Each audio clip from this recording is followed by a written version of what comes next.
बिस्मिल्लाहिर्रहमानिर्रहीम। अब इसमें देखें parallel vectors, two vectors A and B are parallel if A cross B is equal to zero. अगर दो वेक्टर का क्रॉस प्रोडक्ट जो है ये ज़ीरो के बराबर हो जाए तो ये दो पैरेलल वेक्टर होंगे। इससे पहले हमने पढ़ा था कि अगर दो वेक्टर का डॉट प्रोडक्ट ज़ीरो के बराबर हो जाए वो परपेंडिकुलर वेक्टर होंगे। अगर उनका क्रॉस प्रोडक्ट ज़ीरो होता है तो वो पैरेलल वेक्टर होंगे। Note 1, as zero cross A is equal to zero. अगर ज़ीरो का क्रॉस प्रोडक्ट किसी वेक्टर के साथ लें फॉर एवरी वेक्टर ए कोई भी वेक्टर होगा, अगर इन दोनों का क्रॉस प्रोडक्ट लेंगे तो वो ज़ीरो आएगा। So we conclude that zero vector is parallel to every vector. जब ऊपर हमने लिखा था जब भी दो वेक्टर का क्रॉस प्रोडक्ट ज़ीरो के बराबर होगा तो वो पैरेलल वेक्टर होंगे। तो इसका मतलब अगर हम ज़ीरो क्रॉस ए करें वो भी ज़ीरो ही आएगा। तो इसका मतलब ये होगा कि ज़ीरो और ए जो हैं ये भी दो पैरेलल वेक्टर होंगे। तो मतलब क्या हुआ कि ज़ीरो वेक्टर जो होगा is parallel to every vector. इससे पहले हमने पढ़ा था ज़ीरो वेक्टर जो है ये perpendicular to every vector. Second, तो क्या इसमें नतीजा निकला, zero vector is both parallel and perpendicular to every vector. कि ज़ीरो वेक्टर जो है वो एट ए टाइम किसी वेक्टर के ऊपर पैरेलल भी होता है और परपेंडिकुलर भी होता है। एक्सरसाइज इसमें देखें 7.4, compute cross product A cross B and B cross A. इसमें हमने ए क्रॉस बी और बी क्रॉस ए जो है ये मालूम करना है। Check your answer by showing that each A and B is perpendicular to A cross B and B cross A. और उसके बाद हमने ये साबित करना है कि ए और बी जो हैं ये दोनों परपेंडिकुलर हैं ए क्रॉस बी के ऊपर भी और बी क्रॉस ए के ऊपर भी। तो इसमें क्वेश्चन नंबर 1 जो है इसका फर्स्ट पार्ट, ए वेक्टर दिया है 2i प्लस जे माइनस के, बी वेक्टर दिया है i माइनस जे प्लस के। अब हम ए क्रॉस बी मालूम करेंगे। डिटर्मिनेंट का फार्मूला हमने पढ़ा था पिछले लेक्चर में। डिटर्मिनेंट बनाएंगे, फर्स्ट रो में लिखेंगे i जे के, तो सेकंड रो में ए के कंपोनेंट्स 2 1 -1 और थर्ड में बी के कंपोनेंट्स। डिटर्मिनेंट वाले तरीके से हल किया, आई लिखा 1 -1 माइनस जे लिखा 2 + 1 हो जाएगा, प्लस के लिखा -2 -1 1 -1 तो 0 हो जाएगा। तो 2 + 1 -3j -3k ये ए क्रॉस बी आ गया। अब साबित ये करना है कि ए भी इसके ऊपर परपेंडिकुलर है, बी भी इसके ऊपर परपेंडिकुलर है। तो परपेंडिकुलर साबित करने के लिए हम डॉट प्रोडक्ट करते हैं। पहले ए को लेते हैं, A dot A cross B. A है 2i प्लस जे माइनस के डॉट ए क्रॉस बी की वैल्यू है -3i -3j। I dot I इसमें आई नहीं है, 0 हो जाएगा। जे डॉट जे 1 होगा -3 आ गया।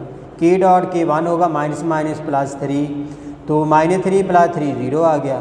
तो इसका मतलब ये हुआ कि ए जो है ये परपेंडिकुलर है ए क्रॉस बी। अब बी को चेक करेंगे। जब बी को चेक करना है कि जिसके ऊपर परपेंडिकुलर है, बी के साथ डॉट प्रोडक्ट लेंगे। बी लिख लिया i minus J plus K dot A cross B की वैल्यू आई डॉट आई इसमें नहीं है, वो तो 0 हो जाएगा। जे डॉट जे 1 +3 हो जाएगा। के डॉट के 1 तो -3 1 माइनस हो जाएगा, 3 -3 0। तो इसका मतलब ये हुआ कि बी जो है ये भी परपेंडिकुलर है ए क्रॉस बी। हाँ जी, अब हम लेंगे बी क्रॉस ए। ये हमने पहले पढ़ा था कि बी क्रॉस ए जो है वो -a क्रॉस बी के बराबर होता है। तो ए क्रॉस बी की वैल्यू हम मालूम कर चुके हैं, -3j -3k। बार वाली माइनस अप्लाई करेंगे तो ये 3j + 3k। या आप डिटर्मिनेंट बनाकर भी हल कर सकते हैं या इस तरह से कर लें। अब इसमें भी साबित करना है कि ए जो है वो बी क्रॉस ए के ऊपर परपेंडिकुलर है और बी भी बी क्रॉस ए के ऊपर परपेंडिकुलर है। तो इसके लिए A dot B cross A लिया, ए लिखा 2i प्लस जे माइनस के डॉट बी क्रॉस ए की वैल्यू ए वाली लिखी 3j + 3k dot product I dot I इसमें आई नहीं है, 0। जे डॉट जे 1 3 आ गया, के डॉट के 1 -3 आ गया, 3 -3 0। इसका मतलब ए जो है वो परपेंडिकुलर हो गया बी क्रॉस ए के ऊपर। अब बी को चेक करेंगे। No, B dot B cross A, B लिखा i minus J plus K dot B cross A 3j + 3k। I dot I इसमें आई नहीं है, 0 हो जाएगा। जे डॉट जे -3 आएगा, के डॉट के हल करेंगे तो 3 आएगा, 0 आ गया, और बी भी परपेंडिकुलर जो है बी क्रॉस ए हो गया। अब इसका सेकंड पार्ट जो है इसमें ए बी दिया हुआ है, वही सारा तरीका, कोई चेंज नहीं करनी। पहले ए क्रॉस बी डिटर्मिनेंट की मदद से मालूम कर लेंगे, -2 के आ जाएगा। अब साबित करना है कि ए इसके ऊपर परपेंडिकुलर है, बी भी इसके ऊपर परपेंडिकुलर है।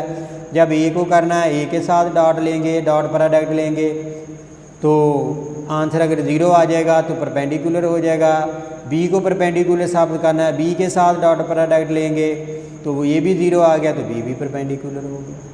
अब B cross A minus A cross B, A cross B मालूम किया हुआ, माइनसप्लाई करेंगे 2k हो जाएगा। इसमें भी ए को परपेंडिकुलर साबित करना है बी क्रॉस ए के ऊपर, फिर बी को करना है जैसे पहले किया था, बिल्कुल उसी तरह से कर लेना है। A dot B cross C dot product लिया, 0 परपेंडिकुलर हो गया। फिर बी को करना है परपेंडिकुलर साबित, B dot B cross A लिया, ये भी 0 आ गया, तो बी जो है ये भी परपेंडिकुलर हो गया B cross A. Third part भी वही है, ये जो है 3i - 2j + k और b है i + j, तो वही चीज़ें मालूम करनी है। पहले हम a क्रॉस b मालूम करेंगे, डिटर्मिनेंट वाला जो फार्मूला अप्लाई करके हम इस डिटर्मिनेंट को एक्सपेंड करेंगे। इसमें भी a क्रॉस b उसकी वैल्यू आ गई -i + j + 5k। अब इनको परपेंडिकुलर साबित करना है, ए को इन दोनों के ऊपर डॉट प्रोडक्ट ले लिया, 0 आ गया, परपेंडिकुलर हो गया। बी को परपेंडिकुलर साबित करना है, बी का डॉट प्रोडक्ट ले लें, ये भी 0 आ गया, ये भी परपेंडिकुलर साबित हो गया। बी क्रॉस ए वही -a क्रॉस बी, तो ये बी क्रॉस ए की वैल्यू आ जाएगी। अब भी ए को साबित करना है इसके ऊपर परपेंडिकुलर, ए के साथ डॉट प्रोडक्ट लिया, हल किया 0, तो ए परपेंडिकुलर बी क्रॉस ए। फिर बी को परपेंडिकुलर साबित करना है, बी के साथ डॉट प्रोडक्ट लिया, इसको हल किया, वो भी 0 आ गया, तो फिर बी जो है ये परपेंडिकुलर हो गया B cross A. Fourth part भी इसी तरह से ए बी वेक्टर दिए हुए हैं, पहले ए क्रॉस बी मालूम करेंगे, ये मालूम कर लिया है। फिर ए को परपेंडिकुलर बी को परपेंडिकुलर साबित करना है, उसके लिए ए के साथ डॉट प्रोडक्ट ले लिया, आंसर 0 आ गया, परपेंडिकुलर हो गया। फिर बी को परपेंडिकुलर साबित करना है, बी के साथ डॉट प्रोडक्ट ले लिया, तो इसका आंसर भी 0 आ गया। इसका मतलब बी जो है वो भी परपेंडिकुलर है ए क्रॉस बी। नो, अब बी क्रॉस ए मालूम करेंगे। बी क्रॉस ए जो -a क्रॉस बी होता है, ए क्रॉस बी मालूम किया हुआ, उसको माइनस से मल्टीप्लाई कर लेंगे। अब साबित करना है कि ए परपेंडिकुलर जो है वो बी क्रॉस ए है, तो डॉट प्रोडक्ट लिया, 0 आ गया, ए परपेंडिकुलर हो गया। अब साबित करना है कि बी परपेंडिकुलर है B cross A, dot product लिया, 0 आ गया, बी परपेंडिकुलर हो गया बी क्रॉस ए के ऊपर। अब क्वेश्चन नंबर जो है ये 2 देखें, find a unit vector perpendicular to the plane containing the vector A and B. वो कह रहे कि प्लेन के ऊपर जो परपेंडिकुलर वेक्टर है उसका यूनिट वेक्टर मालूम करें। ये मैंने बताया था कि प्लेन के ऊपर जो परपेंडिकुलर वेक्टर है उसका यूनिट वेक्टर जो होता है वो n होता है, n मालूम करना है। और n यूनिट वेक्टर का फार्मूला क्या बनाया था, a cross b over a cross b, इसकी magnitude. Also find the sine of the angle between them, और फिर उन दो वेक्टर के दरमियान एंगल मालूम करना इन टर्म ऑफ साइन। तो एक वेक्टर दिया है फर्स्ट पार्ट में a 2i - 6j - 3k, और b दिया है 4i + 3j - k। a cross b मालूम करने के लिए डिटर्मिनेंट बनाएंगे। फर्स्ट रो में i j k, सेकंड में b के कंपोनेंट्स, थर्ड में c के कंपोनेंट। i को लेना है, फर्स्ट रो फर्स्ट कॉलम को छोड़ देना है, ये 6 + 9 हो जाएगा, -j आएगा। फर्स्ट रो सेकंड कॉलम को छोड़ देना है, -2 + 12 आएगा, प्लस के। फर्स्ट रो थर्ड कॉलम को छोड़ देना है, 6 + 24। a क्रॉस b आएगा 15i - 10j + 30k। अब इसकी मैग्नीट्यूड करें, 15 का स्क्वायर 225, 10 का 100, 30 का 900, ऐड का लिया 12, 25 इसका स्क्वायर रूट किया तो 35 आ गया। रिक्वायर्ड यूनिट वेक्टर का फार्मूला होता है A cross B over A cross B, इसकी मैग्नीट्यूड ए क्रॉस बी है 15i minus 10j plus 30k और ए क्रॉस बी इसकी मैग्नीट्यूड 35 है। यूनिट वेक्टर को हमने n लिया था, ये आ गया n यूनिट वेक्टर।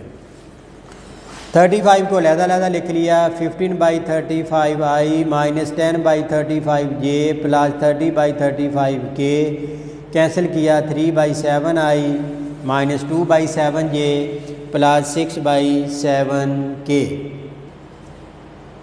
अब एंगल मालूम करना है, उसके लिए theta be the angle between A and B. Sine theta का फार्मूला ये बनाया था ए क्रॉस बी होल की magnitude over A magnitude B magnitude. पहले ए मैग्नीट्यूड मालूम कर लें, जो वेक्टर ए दिया था 4 + 36 + 9 49, इसका स्क्वायर रूट 7 आ जाएगा। बी मैग्नीट्यूड मालूम कर लेंगे, 16 + 9 + 1 26 का स्क्वायर रूट। इस फार्मूले में वैल्यू पुट करेंगे साइन थीटा, ऊपर 35 आ जाएगा, नीचे 7 स्क्वायर रूट 26। 7 को 35 से कैंसिल कर दिया, 5/26 इसका स्क्वायर रूट। तो in term of sine theta जो है वो आ जाएगा 5/√26। सेकंड पार्ट ए वेक्टर दिया है, बी दिया है, इसमें भी वही मालूम करना है। तो पहले ए क्रॉस बी, फर्स्ट रो में आई जे के ए के कंपोनेंट्स, फिर बी के कंपोनेंट्स। डिटर्मिनेंट को हल किया है, यह आ गया -7i + 2j + 5k, इसकी मैग्नीट्यूड -7 का स्क्वायर 49 + 2 का 4 5 का 25 78 का स्क्वायर रूट आ गया।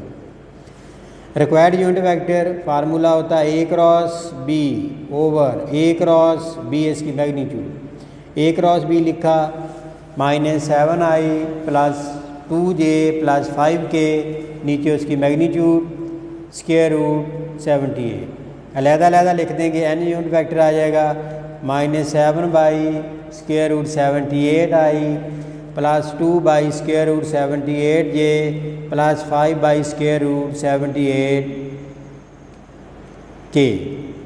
अब हमने मालूम करना है एंगल, उसके लिए पहले ए मैग्नीट्यूड मालूम कर ली, -1 का स्क्वायर -1 का स्क्वायर -1 का स्क्वायर 1 आ जाएगा, square root 3। B magnitude B vector जो है उसकी मैग्नीट्यूड 4 + 9 + 16 29 का square root. If theta be angle between A and B, formula हमारे पास होता है sine theta is equal to A cross B, इसकी magnitude over A magnitude B magnitude. A cross B इसकी मैग्नीट्यूड की वैल्यू है 78, इसका स्क्वायर रूट, और ए मैग्नीट्यूड जो है वो आ गया स्क्वायर रूट 3, बी मैग्नीट्यूड 29। 3 को 78 से कैंसिल करेंगे, ऊपर 26 का स्क्वायर रूट, नीचे 29 का स्क्वायर रूट। इस तरह से साइन थीटा जो है वो स्क्वायर रूट में आ जाएगा 26/29। हाँ जी, थर्ड पार्ट देखें। ए वेक्टर दिया है 2i - 2j + 4k और बी दिया है -i + j - 2k। A cross B मालूम करेंगे, फर्स्ट रो में आई जे के, सेकंड में ए के कंपोनेंट्स, थर्ड में बी के कंपोनेंट्स। डिटर्मिनेंट को हल किया तो ये आ गया 0i + 0j + 0k। ए क्रॉस बी जो है ये 0 हो गया, अगर इसकी मैग्नीट्यूड करेंगे तो वो भी 0 होगी। तो एज ए क्रॉस बी हमने पढ़ा था कि जब ए क्रॉस बी जो है वो 0 हो जाए, so A and B are parallel vector, तो वो दो पैरेलल वेक्टर जो हैं वो हो जाएंगे। पैरेलल वेक्टर जो होते हैं उनके दरमियान एंगल 0 का भी हो सकता है और 180 का भी हो सकता है। अगर वो सेम डायरेक्शन में होंगे तो उनके दरमियान एंगल 0 होगा, अगर वो अपोजिट डायरेक्शन में होंगे तो उनके दरमियान एंगल 180 होगा। अब ए वेक्टर को दोबारा लें, 2i - 2j + 4k, तो इसमें से -2 कॉमन लिया, ये -i + j - 2k बन गया, लेकिन ये तो वैल्यू है b की। इसका मतलब a is equal to -2b बन गया। तो ये हमारे पास डेफिनेशन पैरेलल वेक्टर की थी, a is equal to alpha b, जहाँ पर अल्फ़ा जो है वो -2 आ गया। तो दैट इज़, इसका मतलब ये होगा कि a जो है वो पैरेलल b है। Means a and b are parallel parallel तो हैं बट अपोजिट इन डायरेक्शन, लेकिन इनकी डायरेक्शन जो है वो अपोजिट होगी क्यों, इस नेगेटिव साइन की वजह से। अगर डायरेक्शन जो है वो अपोजिट होगी तो इसका मतलब ये होगा thus the angle between A and B is 180, यानी कि उनके दरमियान एंगल जो है वो 180 होगा और साइन थीटा जो है वो 0 होगा, क्योंकि साइन थीटा का फार्मूला जो होता है वो होता है ए क्रॉस बी। इसकी मैग्नीट्यूड जब ए क्रॉस बी 0 है तो 0 ओवर समथिंग जो है वो 0 हो जाएगा। अब इसका फोर्थ पार्ट है, ए दिया आई प्लस जे, बी है आई माइनस जे, तो ए क्रॉस बी डिटर्मिनेंट बना लिया आई जे के, तो सेकंड रो में ए के कंपोनेंट्स, थर्ड में बी के कंपोनेंट्स, डिटर्मिनेंट को हल किया, ये -2 के आ गए। अब इसकी मैग्नीट्यूड ली, आई तो इसमें 0 आएगा, जे 0 आएगा, के का कंपोनेंट -4 है, स्क्वायर करेंगे -2 है, स्क्वायर करेंगे 4 आ जाएगा।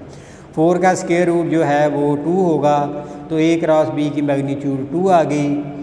Required unit vector A cross B over A cross B, इसकी मैग्नीट्यूड, तो यूनिट वेक्टर को n से ज़ाहिर करेंगे, ए क्रॉस बी जो है वो -2 के है और ए क्रॉस बी की मैग्नीट्यूड 2 है, तो 2 से 2 कैंसिल हो जाएगा और n यूनिट वेक्टर जो है वो -k आ जाएगा। हाँ जी, आप ए की मैग्नीट्यूड मालूम करें तो आई का कंपोनेंट 1 था, उसका स्क्वायर 1, जे का 1 था, 1 स्क्वायर करेंगे 1 आ जाएगा, ये आ जाएगा स्क्वायर रूट 2। बी की मैग्नीट्यूड मालूम करें, उसमें भी आई और जे 1 था, उसका स्क्वायर करेंगे 1 + 1, इसका स्क्वायर रूट, ये आ गया स्क्वायर रूट 2। एंगल मालूम करना है, if theta be angle between A and B then sine theta का फार्मूला हमारे पास होता है ए क्रॉस बी, इसकी magnitude over A magnitude B magnitude. अब ए क्रॉस बी की जो मैग्नीट्यूड है ये हमने पिछले पेज पर मालूम की थी। ए क्रॉस बी जो है इसकी मैग्नीट्यूड 2 थी और नीचे ए की मैग्नीट्यूड स्क्वायर रूट 2 और बी की मैग्नीट्यूड स्क्वायर रूट 2, तो नीचे जो स्क्वायर रूट 2 है स्क्वायर रूट 2 के साथ मल्टीप्लाई होगा तो स्क्वायर रूट जो है ये कैंसिल हो जाएगा, ये 2/2 आ जाएगा, 2 को 2 के साथ कैंसिल करेंगे तो 1 आ जाएगा। साइन थीटा जो है ये 1 के बराबर जो है ये हो जाएगा।